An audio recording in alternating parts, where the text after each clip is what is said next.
He was a billionaire who lost something very important, something that could have cost him everything: his identity, his finances, and his peace of mind. But fate had other plans. A poor female construction worker found it and gave it back, not knowing who he was. Why would someone that poor return something so valuable, and how did that one act change both their lives forever? In the bustling heart of Lagos lived a young woman named Caroline.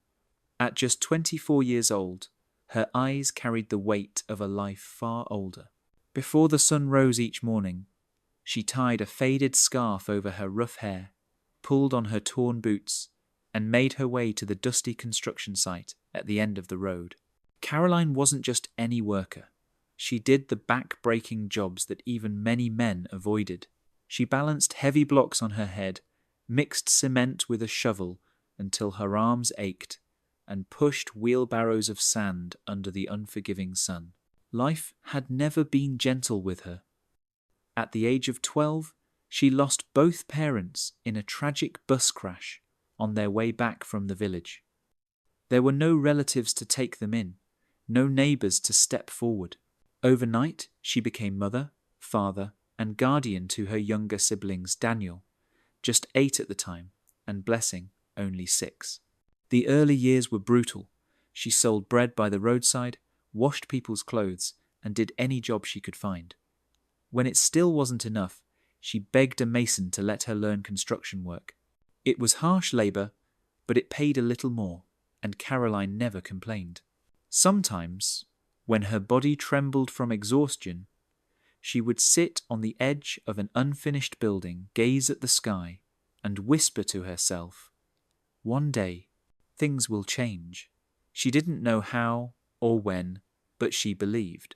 Not far away in the same city lived Vincent Benjamin, a 30-year-old billionaire. Tall, calm, and striking, his face was familiar from magazines and billboards. He owned 2 major real estate companies, one in Nigeria and another in the United States. But behind the wealth was a man who preferred quiet to noise, solitude to parties, and genuine kindness to fake smiles. He was born into wealth, but never wore arrogance like armor. His late mother had taught him, "Respect everyone, no matter how small they look. True wealth is how you treat others." He lived by those words. But even with his success, cars, and houses, there was a hollow space in his heart. He had never found real love.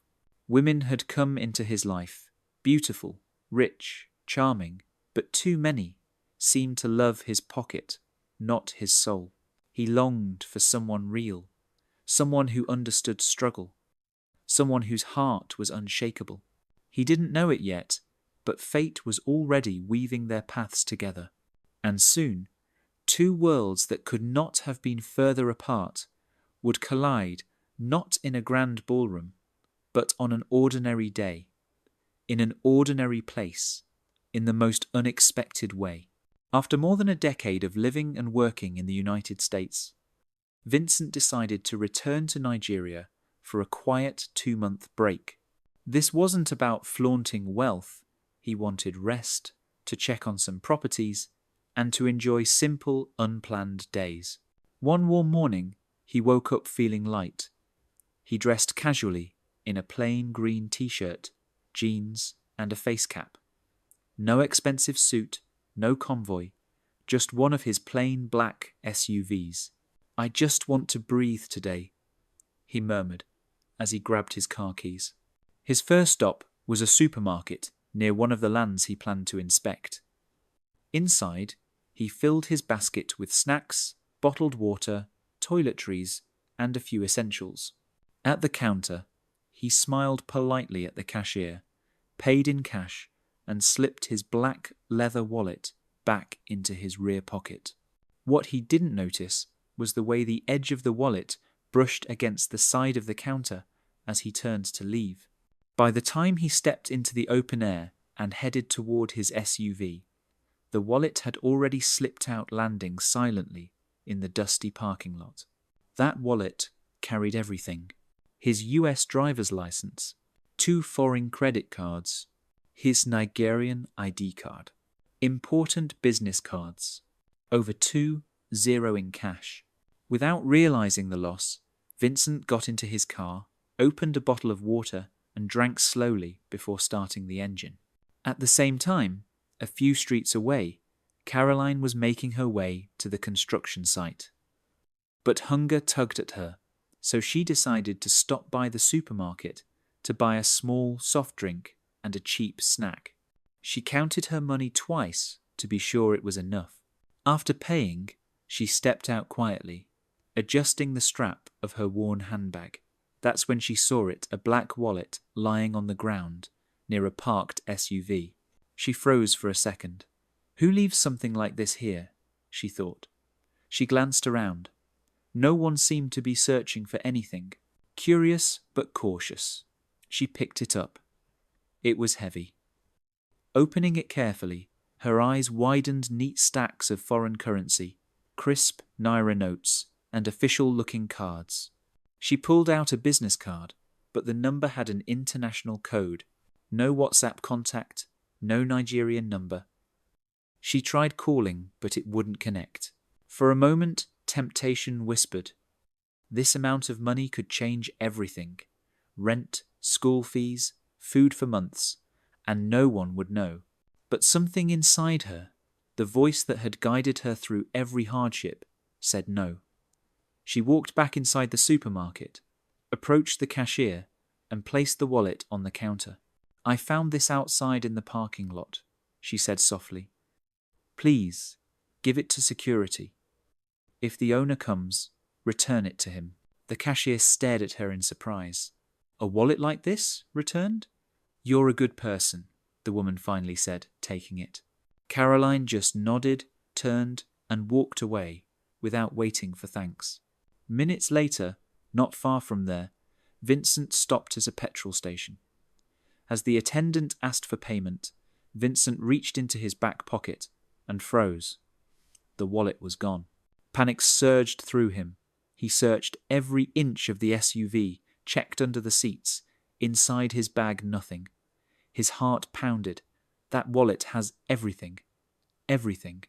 Without another word, he jumped back into the driver's seat, started the engine, and sped toward the supermarket, silently praying, Please God, let it be there.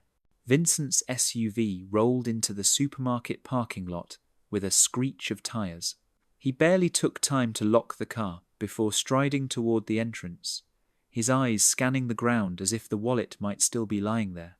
At the counter, the same cashier who had attended to him earlier looked up, startled by the urgency in his steps. Excuse me, Vincent said, his voice steady but tight. I was here earlier today. I think I lost my wallet. Did anyone see it? The cashier studied him for a moment. You're the man who bought snacks, right? Yes, that's me, she nodded, a faint smile tugging at her lips. You're lucky, sir. A young lady found a wallet just minutes after you left. She returned it to our head of security. Relief flooded through Vincent so fast he almost swayed. Thank God. Please, can I speak with him? She stepped aside and called out, Mr. Amos! Moments later, a tall man in a dark blue uniform emerged from the back. His tag read, Head of Security. Good afternoon, sir, the man greeted. Vincent nodded quickly. I lost my wallet earlier, the cashier said you have it. Mr. Amos's expression remained professional. Yes, sir, but I'll need proof it's yours. My business cards are inside. Name's Vincent Benjamin. There's also a passport-sized photo. The security guard retrieved a black wallet from a drawer, flipped it open, and checked. Sure enough, there were the business cards and the small photograph. You're correct, Mr. Amos said, handing it over. Vincent opened it, checking every compartment. The cash was there. The cards were there. Every document was untouched. He closed it slowly, holding it like something sacred. Where's the lady who returned this? He asked. The cashier stepped in. She didn't say much, bought a snack and a soft drink, saw the wallet outside, brought it in, didn't even wait for thanks. She didn't leave a number? No, sir. She just walked away. For a moment, Vincent stood silent. Something about her action stirred something deep in him. Most people wouldn't have resisted the temptation, but she had. He reached into his wallet, pulled out a small slip of paper, and wrote his number neatly. Folding it, he handed it to the cashier. If she ever comes back, please give her this. Tell her to call me. The cashier nodded, smiling. I will, sir. Vincent gave both her and the security guard a generous tip. Thank you not just for keeping it safe, but for being part of something honest. As he walked back to his SUV, he scanned the area again, hoping to catch a glimpse of the young woman. But she was gone, and something told him she had no idea. The man whose wallet she returned was the billionaire whose name was on those business cards. That night, Vincent lay in bed, wide awake. Her image wouldn't leave his mind, not her face, because he hadn't seen it, but the thought of her honesty, her quiet dignity.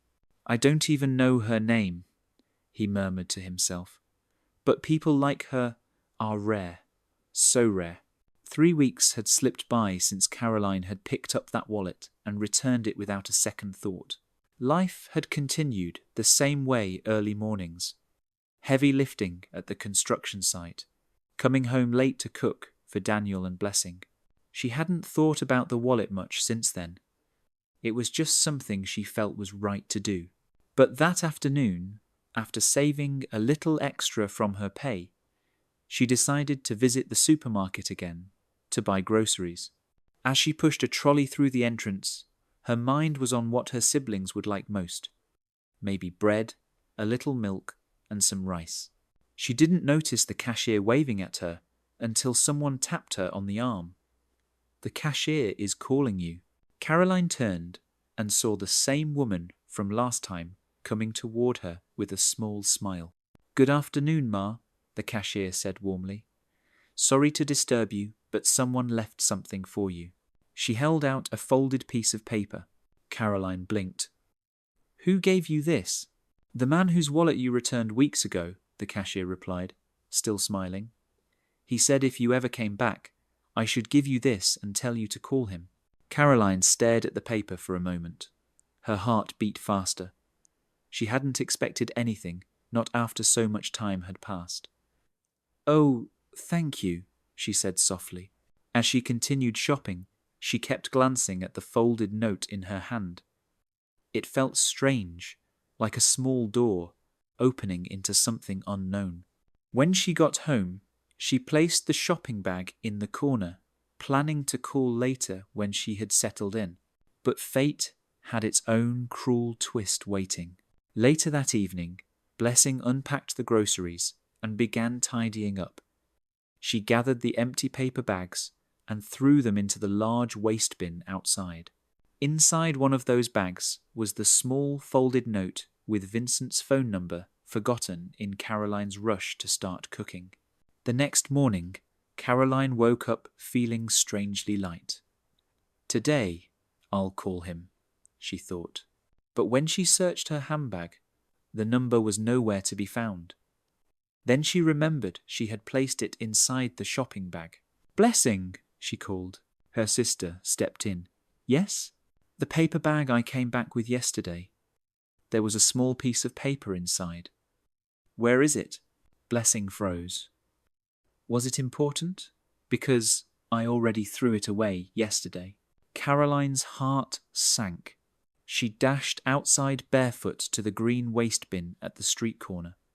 When she opened the lid, her worst fear was confirmed. It was empty. The trash collectors had already come. She stood there for a moment, her breath shaky. Then she sat on the pavement staring at the ground. God, why now? How could this happen? Tears slipped down her cheeks before she wiped them away. Slowly, she stood and whispered, If it's meant to be, it will still happen. She walked back inside, her steps heavy, never knowing that fate was far from done with her story. It was a bright Saturday morning when Vincent stepped out of his mansion, dressed in simple jeans and a polo shirt. His assistant, Tunde, was already waiting by the SUV. "Sir, are you sure you don't want the usual security escort?" Tunde asked. Vincent shook his head. "Not today. I'm going to the community centre. I just want to spend time with the people there, quietly." Once a month, Vincent sponsored free medical checkups and food distribution in one of Lagos's poorer districts. It was something he did without press releases or camera crews. He preferred to give quietly, without turning generosity into a show. By mid-morning, the open yard outside the community centre was filled with people, mothers holding children, elderly men waiting for blood pressure checks, young boys chasing each other between the rows of chairs. Volunteers moved between the crowd, distributing food packs and bottled water. Among them was Caroline. Her construction site had been quiet lately, and when a friend told her the centre needed extra hands for the outreach, she agreed to help.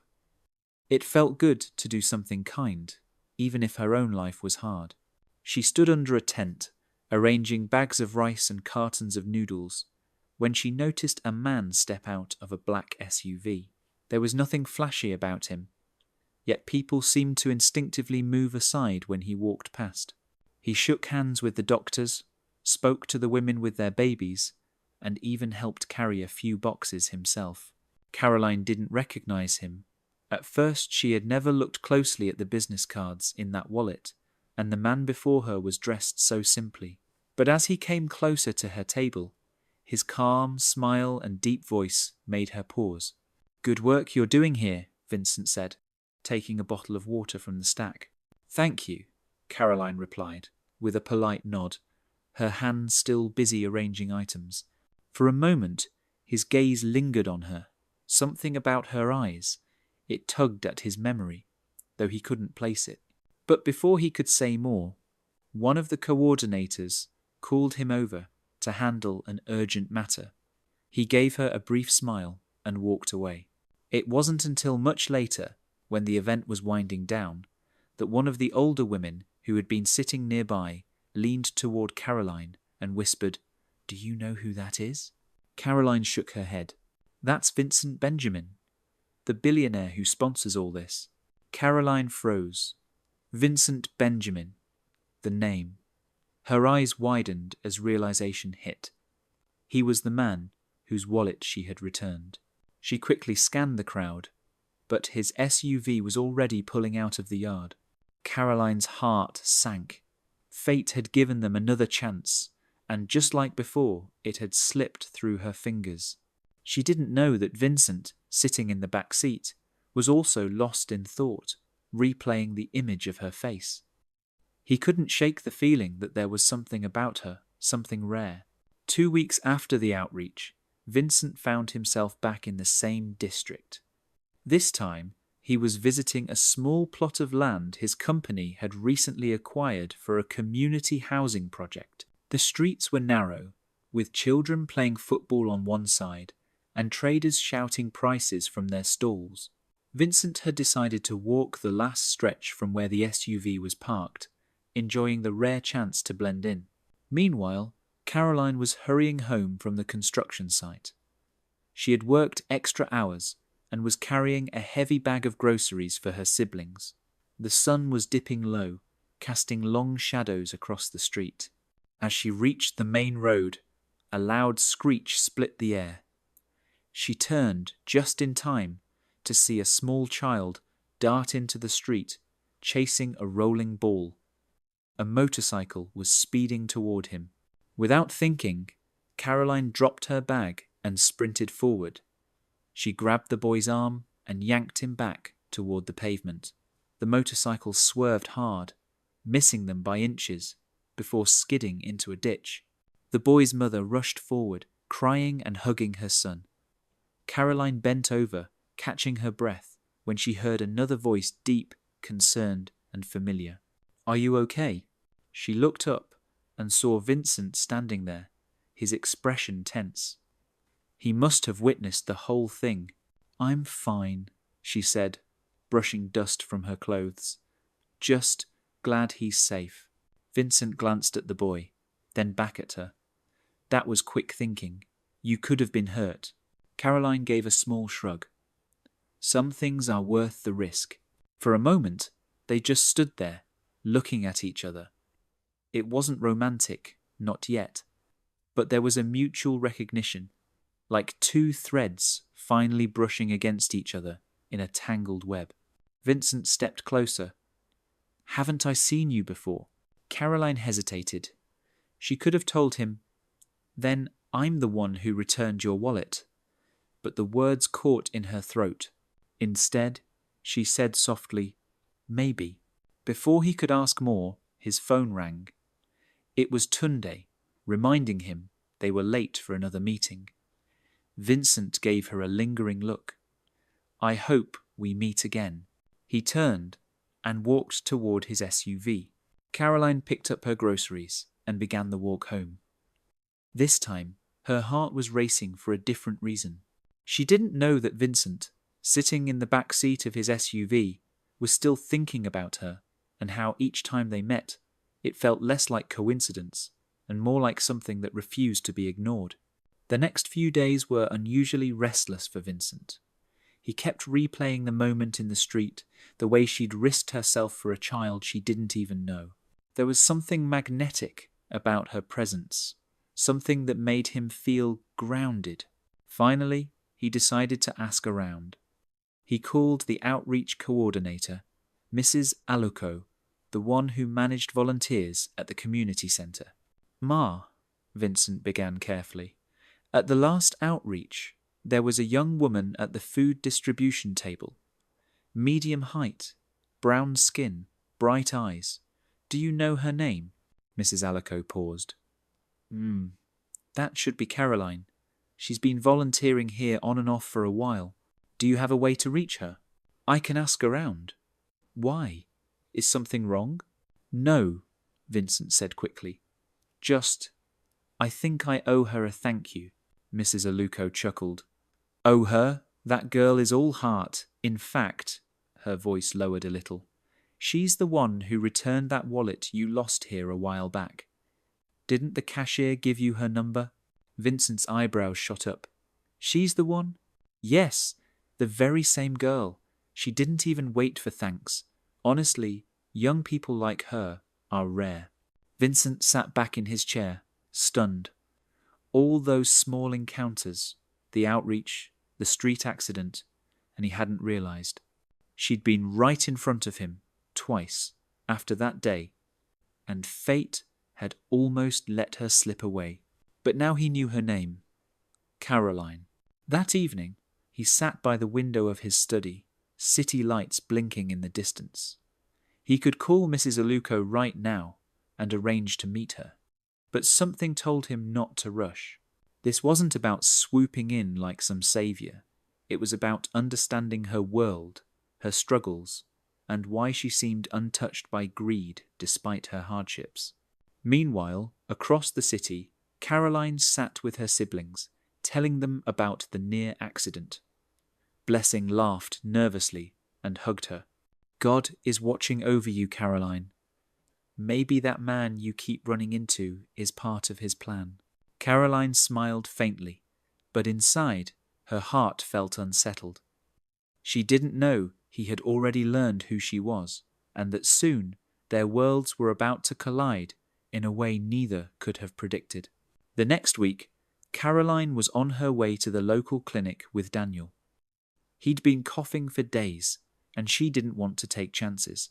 The clinic was crowded as usual, with patients spilling into the corridor. She was helping Daniel fill out his form when she heard a familiar voice nearby, deep, calm, unmistakable. "Excuse me, doctor, can I cover the bill for the elderly woman in the waiting area?" Caroline froze. Slowly, she turned her head. There he was, Vincent, dressed simply again, holding a small envelope of cash. He was speaking with the clinic staff as if it was the most natural thing in the world to pay for strangers. For a moment, Caroline considered walking up to him. But just as she stood, her phone buzzed with a message from her landlord. Rent due in 3 days. No payment, no room. Her chest tightened. She sank back into her chair. Now wasn't the time. She had too many problems on her plate.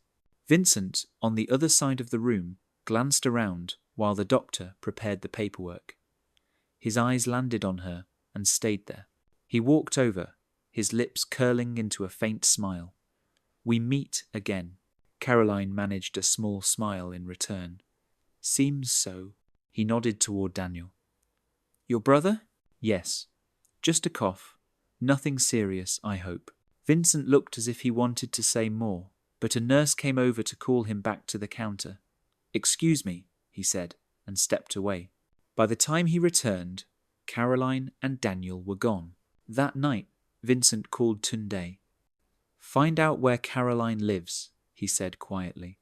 But as Tunde began digging, he uncovered something else, and it made his tone shift. "Sir," Tunde said carefully, "I think you should know. Her landlord is threatening to evict them. 3 days left." Vincent's jaw tightened. I see. What neither of them knew was that the landlord's threats weren't just about unpaid rent. He had his own debts, and the man he owed money to had started showing interest in Caroline for reasons that had nothing to do with kindness. Somewhere in the shadows, trouble was moving closer to her door. The day before the rent deadline, Caroline came home from work to find Blessing sitting on the edge of the bed, her face pale. "What's wrong?" Caroline asked, dropping her bag. Blessing swallowed hard. "2 men came here today. They said they were here for the landlord, but they kept asking questions about you." Caroline's brow furrowed. "Me? Why?" Blessing shook her head. "I don't know, but one of them smiled in this creepy way. He said, 'Tell her we'll be back if she can't pay.'" A cold shiver ran down Caroline's spine. She knew the landlord could be aggressive about rent, but this felt different, personal. That night, she barely slept. Every small noise outside the thin apartment walls made her flinch. Meanwhile, in his office downtown, Vincent was reading through Tunde's report. "They're not just debt collectors, sir," Tunde said, setting a folder on the desk. "The man your friend's landlord owes money to, he's called Mr. Kohler. And from what I hear, Kohler doesn't just take payments. He takes people when he feels like it." Vincent's eyes darkened. "You mean?" "Yes. If he thinks she's vulnerable, he might try to pressure her in ways you don't want to imagine." Vincent closed the folder slowly, his jaw set. He didn't know Caroline well enough to explain why he cared this much, but the thought of her in danger stirred something fierce inside him. "Tunde," he said quietly, "I want a man watching her building tonight. If anyone suspicious shows up, I want to know immediately." The next evening, as Caroline was coming back from the market, a black car pulled up beside her. The window rolled down to reveal a man with sharp eyes and a gold tooth. "Caroline, right?" he said with a grin that didn't reach his eyes. "Your landlord sent us to talk." "I don't have anything to say," she replied, keeping her steps quick. But the car crept along beside her. "You can make this easy. Come with us, and maybe we can forget about the rent." Before she could respond, another car, a sleek black SUV, pulled up behind them. The door opened, and Vincent stepped out, his expression like stone. "Is there a problem here?" The gold-toothed man smirked. "Who's asking?" Vincent took a slow step forward. "Someone you don't want to find out more about." The man's grin faded as his eyes flicked to the SUV, where 2 more men sat watching. Without another word, he told the driver to move, and the black car rolled away. Caroline stood frozen, heart pounding. "You followed me?" Vincent's voice softened. "I was making sure you were safe." She didn't know whether to be grateful or unsettled, but deep down, She knew this wasn't the last time danger would come knocking. The morning after the street confrontation, Caroline woke to find an envelope wedged under her door. Inside was her rent money and nothing else. No note, no signature, just a thick stack of bills. She stared at it for a long time. She knew who it had to be. When she called Vincent later that day to return it, he didn't answer. Across the city, Vincent was sitting in a private meeting with Tunde. His phone buzzed, but he ignored it. "Kola's men are asking questions about you now," Tunde said grimly. "Word is, he doesn't like being embarrassed in public." Vincent leaned back in his chair. "Then let him be angry. I'm not letting him anywhere near her. This isn't just about her anymore, sir. If he sees you as an obstacle, he might come after you directly." Vincent gave a humorless smile. He's welcome to try. But deep down, he knew this was dangerous. Kola wasn't the kind of man who gave up, and now Vincent's name was on his list.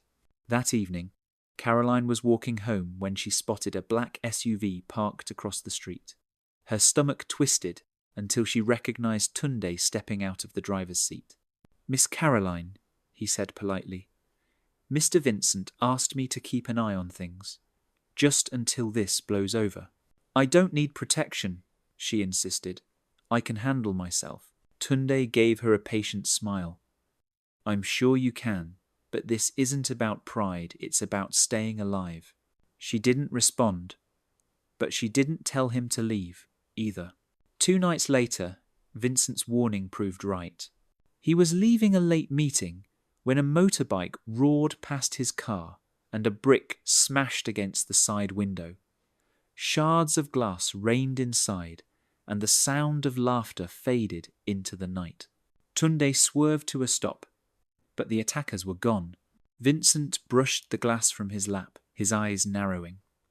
"They want to play games," he muttered. "Fine, I'll end this before it starts." What he didn't realize was that Kola had already changed tactics. If he couldn't scare Vincent directly, he'd go after the one person Vincent had stepped in to protect. And for Caroline, the real danger was only just beginning.